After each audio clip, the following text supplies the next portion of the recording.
Assalamualaikum warahmatullahi wabarakatuh. Waalaikumsalam warahmatullahi wabarakatuh. Ini dari mana? Mas Supri ini dari mana ini? Saya dari daerah Kebonjeruk, tepatnya dekat Sekolah Bina Bangsa. Ah, Kebonjeruk, Kebun Jeruk ya. kelurahannya Kebonjeruk, kecamatan Kebonjeruk, Jakarta Barat. Sama istrinya Ini berarti di sama sana. istri saya. Ya. Datang ke sini apa keperluannya itu? Silaturahmi atau apa? Ya, saya datang kemari, pertama silaturahmi, kedua reuni. Reuni ya. Karena reuni yang Kayak murid aja ya, biar ya, reuninya. jadi eh, ya yang pernah kita alamin zaman waktu masih Jahiliyah. jahiliyah dan masih belum ketemu jawabannya pasti itu. Saat itu ngalamin ya namanya perjalanan sebuah kehidupan. eh, Saat ekonomi mau naik, ternyata nggak lama lagi istri saya sakit, Sakit ya. dan sakitnya setiap saya bawa ke dokter katanya nggak apa-apa, tapi loyo, nggak bisa ngapa-ngapain, tahu-tahu lemas. Dah saya bawa kalah kemana aja yang orang bilang, oh Mbah Hanu, oh bagus, Datengin.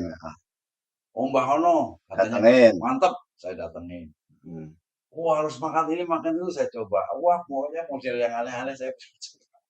Ternyata Tapi belum jodoh ya. Allah belum memberikan jodoh, Hmm. baru memberikan perjalanan. Tapi singkat cerita, kira-kira sudah berjalan hampir dari mulai anak saya kelas 2 SD, anak yang pertama itu, sampai dia masih eh, wah, udah dia udah SMP ya? SMA ya? SMA. Ya, lulus SMA malah. Oh, berarti berapa tahun itu Ya kurang kira-kira? lebih lulus SMA lah. Kurang lebih ya 6 6 tahun, tambah 3 ya kurang lebih 12 lah. 12 tahun ya. Tambah 3 tambah 3 kurang lebih 12. Ya segitulah kurang lebih. Mengalami sakit itu. Iya sakitnya, pokoknya istri saya tuh sakit tapi asal diperiksa ya nggak sakit. Nggak sakit, nggak ada penyakitnya lah gitu ya. Iya, ya sampai saking saya udah kesana kemari, sampai ngalamin keguguran sekali. Pernah ya. Nah, ya itu terus akhirnya saya eh, dapat kerjaan waktu itu, jaga isi ulang. Selain kerja yang lain, jaga isi ulang. Nah, diisi ulang lah itulah yang lebih berat lagi saya alamin, sampai istri saya itu telah badannya itu bergerak gak berhenti gitu. Sehari Sehari semalam gak semalam. berhenti bergerak. Jadi gerakannya terus udah gitu Bentar saya ya. saya datang ke tetangga sebelah, diajak lah ke Banten ketemu siapa waktu itu. Tapi itu lumayan juga alhamdulillah, di sana mulai agak reda. Agak ada. Oke, katanya kemasukan jin ular apa apa kan. Pokoknya dan istri itu terasa dicabut loh. Jadi di badan tuh kayak kayak yang dilolos set. Ya, terus saya disuruh amalan apa saya lupa. Cuman masih belum bisa tuntas. Betul. Masih terus sampai akhirnya eh, singkat cerita saya ketemu namanya waktu itu namanya Mas Rifai, dan saya nggak tahu kalau dia itu Ya, ya saya sendiri Mas ya. Ivan. Nah ini Mas Rifai ini. Tapi waktu itu masih jadi bos jahit. Cuman Eh, dalam keadaan sakit. Beliau sakit waktu itu. sakit ya waktu itu. Sampai sakit itu asal ke masjid sholat suka bawa tongkat. Bawa Dan saya tongkat. memang nggak tahu beliau sadar atau enggak, saya suka deketin di sampingnya. Takut Takutnya jatuh lumpuh. kali ya. Itu jelas itu. Nah, Terus, itu sekian lama saya lihat kok orang ini hilang kemana nih. Saya tanya lah mas sama adiknya itu. Mas, itu kakak sampean kemana kok nggak pernah kelihatan? Nggak tahu. Berobat ke temannya katanya. Memang saya dengar waktu itu divonis sama dokter, Mas Rifai, beliau ini divonis paling umurnya nggak lama lagi dengan sakit yang segitu berat. Setelah sekian lama, tahu-tahu pulang badannya udah sehat. Saya bingung, saya kaget. Akhirnya lah saya tanya, loh Mas, jangan kemana aja selama ini? Alhamdulillah saya lagi berobat, dan saya saat ini diberi sama Allah untuk berobat sama Allah ya. ilmu saya. Akhirnya saya ceritalah tentang istri saya A, B, C, segala macam. Dia sama sekali nggak menjawab. Setelah saya udah mulai diem, baru dia cerita. Oh, itu semua sebuah perjalanan hidup. Sambil lagi diuji. Ya udah, nanti saya tak coba bantu. Nanti malam Rabu, dia saya masih ada pasar malam depan saya. Nanti malam Rabu saya ke sini. Teman ini istrinya ya. Iya, akhirnya saya tunggulah malam Rabu itu. Akhirnya beliau datang. Setelah datang, nah, ngobrol, istri saya nggak langsung diobatin, cuma diajak ngobrol. Saya pikir kok cuma diajak ngobrol nih. Nah, gitu. Memang cuma diajak ngobrol. Ditanya kenapa Mbak Yu gini, gini, gini, gini. Akhirnya dengan suara yang pernah dialamin, ya istri saya mulai cerita tuh. Beliau ini nggak ngomong sama sekali, cuma dengerin. Setelah istri saya mulai ngomongnya mulai terbata-bata, berarti hatinya udah habis nih. Lalu lah dia tanya, udah belum nih? Kalau udah, gantian saya ngomong. Tapi memang begitu kalau nggak salah. Betul. Saya ngakum. Lalu lah eh, Mas Rifai ini waktu itu langsung ngomong, nggak tahu apa, saya juga lupa ngomongnya banyak lah. Dia cerita. Akhirnya istri saya mulai nangkep, saya pelatih wajahnya mulai nangkep ada yang lain. Ada ada keyakinan loh perasaan saya itu. Dari duduknya nyantai mulai dia bergeser, siap tegak begini, berarti kan ada yang masuk, ada yang paham. Betul. Akhirnya nggak lama lagi Mas Rifai ini menyuruh saya, wes kalau gitu cukup ceritanya, sekarang simpan wudhu, masuk wudhu. Mas Rifai temenin ya. Nah, nanti ini Mbak Ayu tak ajak dikit. Jangan kalau mau nangis, nangis aja nggak apa-apa. Betul. Betul. Betul. Begitu dikit nggak lama-lama dia nangis. Juga ya nangis. Setelah nangis host, dia mulai tenang. Nah, udah sekarang cukup dulu dikitnya. Udah. Sampai alhamdulillah ya. Udah. Gimana rasanya? Ya ada yang beda. Dari situlah saya mulai menemukan keyakinan bahwa oh ternyata obat ini ada di dalam diri sendiri. Betul. Hanya ngolahnya aja nggak bisa. Betul sekali. Ya, amalan tuh nggak perlu banyak, tapi yang mantap. Betul. Ya, dari situlah mulai istri saya mulai belajar pikir segala macam, Mulai ibadah kepada Allah ya. Ya meskipun masih tergoda dengan yang lain lagi, tapi tetap kembalinya ke sini. Bukan berarti yang lain jelek, bukan. Yang jelas kalau makan di warung kayaknya saya lebih cocok rasa yang di sini sama yang di sana. Ini singkat cerita saya. Mungkin kalau nanti ada yang mau ditanya lagi, ya monggo silahkan. Tapi yang jelas alhamdulillah sekarang udah sehat ya Ibu ya. Hanya tinggal memperdalam dan untuk mengamalkan saja. Keyakinan. 3 kali itu yang saya ingat.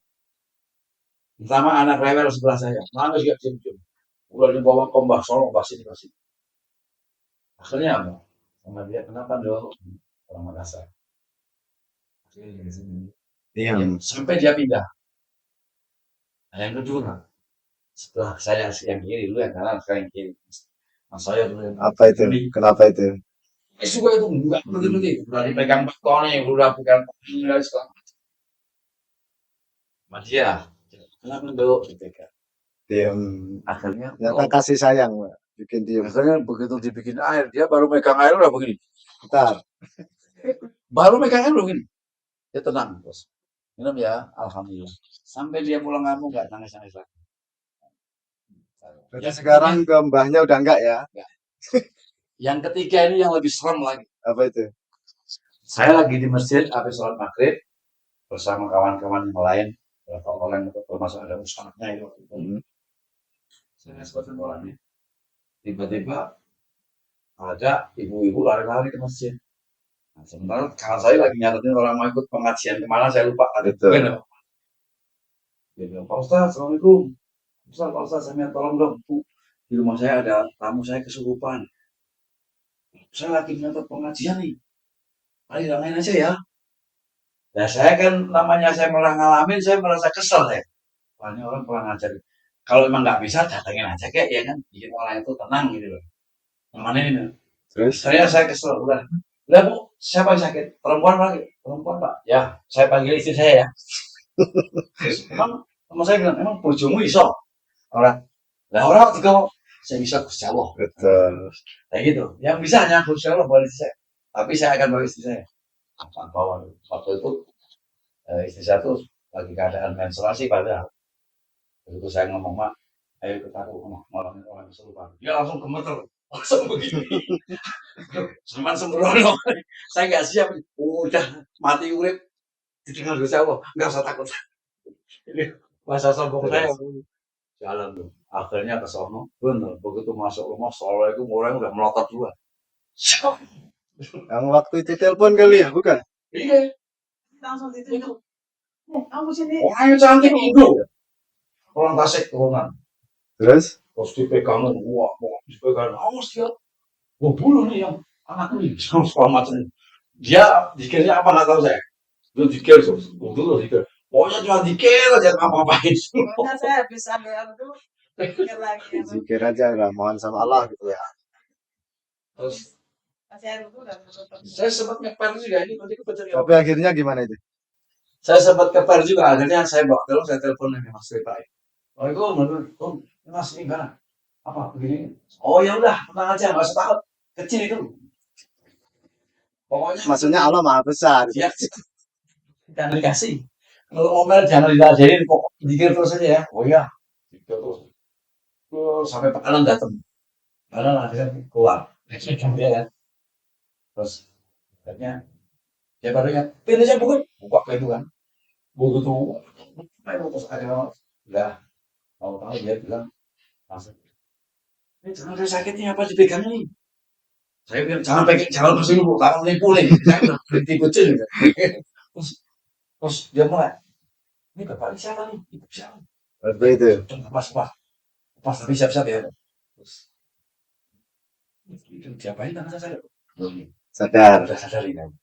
Terus Jadi masa jadi malu nih. Ibu ini dari mana? jadi ustazah dadaan berarti ya. Saya jadi yang silang saya di sana depan. Saya ada apa sih tadi? Nanti ceritanya tanya aja di sana keluarganya saya nggak tahu. Tapi alhamdulillah tersadar ya waktu itu. Ya, terus Ya, waktu itu alhamdulillah. saya nasihatin dikit, terus saya pulang, nggak tahu bisa. Jadi baru, Mak, kita belum makan beginian masuk ke kamar. Nah, sudah. Yang lain masih banyak untuk pengalaman saya sendiri. Iya, pengalaman Akhirnya lagi. pengalaman itu kadang saya ceritakan ke orang lain yang sama-sama nanya, Mas saya pernah gini. Saya cerita. Giliran saya cerita, setiap saya pulang pasti tegurin istri. Pak, sama habis ngobain siapa? Emang apa? Ada yang datang, saya yang ditegur. Jadi setiap saya Minta berobat ya. saya bilang, bukan, yang negor itu misalnya situ diserang lagi dijahilin orang ya. Ah, itu. Saya cerita menjenengan nih. Entar tahu-tahu yang ini datangnya ini ya. Jangan ikut campur. Saya yang tidak mesti. Siapa Pak? Sama mau nyelamain siapa tadi kan? Tak tahu aja ya. Gimana? Kadang-kadang lagi bangun tidur lah terus. Tapi yang ibu itu terus sadar itu yang jelas ya. Oke, terus kalau kemarin saya nggak kenal, saya udah pergi udah. Apa Pak? Sama habis nyelamain siapa tadi siang? Siapa ya? Saya datang tuh, aku ditegur, jangan ikut campur lah. Pasti begitu. Nah itu, yang itu dikit aja, yang lain masih banyak, saya tidak semua. Terus kalau si ibu sekarang udah gimana itu? Udah sehat ya? Udah badannya udah gemuk. Keyakinan terhadap Dulu udah kurus ya, kuning badannya. Jadi yang masih yang satu. jelas ibadahnya ditekunin ya, tetap tergantung sama Allah Subhanahu wa Ta'ala, berserah diri, tawakal. Karena Allah itu sang sumber, ya, sumber penawar, sumber obat. Jadi ibadah wajib maupun sunnah ditekunin, belajar punya welas asih dalam hati, dalam diri ya, kepada anak, keluarga maupun orang lain. Saya yakin ya, dengan iman, takwa, insya Allah apapun penyakitnya, apapun kesusahannya, jalan keluarnya itu hanya Allah Subhanahu wa Ta'ala. Jadi untuk menguji supaya iman kita itu lebih kuat. Jadi intinya seperti itu. Ya mungkin ada pesan-pesan buat jamaah atau orang lain yang sedang dalam kesulitan, sakit atau apa. Silahkan monggo.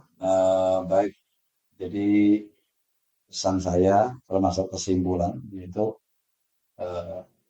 kalau kita punya masalah, cobalah kita apa ya,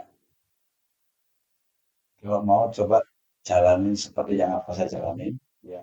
Terserah Anda kalau memang punya orang yang seperti saya, yang seperti yang mengajari saya, ya silahkan. Atau mau datang ke yang Ya siapapun lah. siapapun yang monggo, atau ke dengan Intinya Ustadz kembali Rifai, ya kepada- silahkan. Yang jelas